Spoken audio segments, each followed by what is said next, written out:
Hey everybody, Mr. Larson here.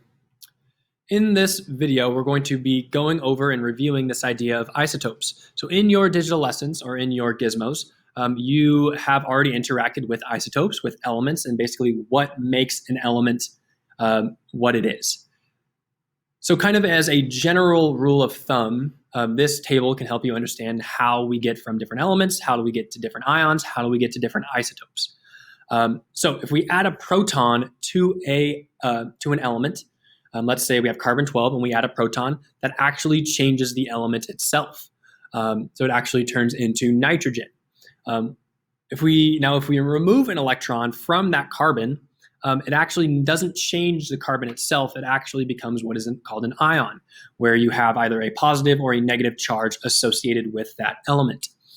Now you can also add neutrons. So neutrons create an isotope, so it becomes an unstable atom.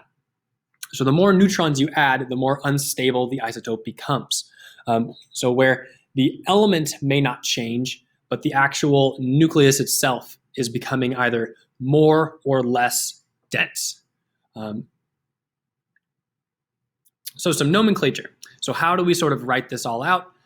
So here's just the normal symbol for an atom. Now, if we're talking about isotopes, you must include your atomic mass. So this is your atomic mass, and then this is your atomic number. Just whenever we talk about isotopes, this is isotope form. Now, when we're talking about ions, so atomic ion form when we're writing out our elements. So here we have our symbol, we have our basically our atomic mass, our atomic number. And we also have the charge of our ion here in the top right. So using this, you can understand how many electrons it has, how many neutrons it has, and how many protons it has, just by looking at this image here. So isotopes. So just the general definition, isotopes have of the same element have different numbers of neutrons.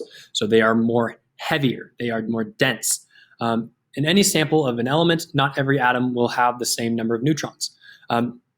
So that's just kind of saying that even though some elements are generally have certain, so hydrogen, for example, generally have one proton with no neutrons. But if you take a sample of hydrogen, you could also very well find elements where they have one proton and one neutron. So basically just saying that even though in a more stable form, hydrogen is found like this, it can also be found like this, but is most often found in this form. So isotopes, these are two different isotopes from carbon.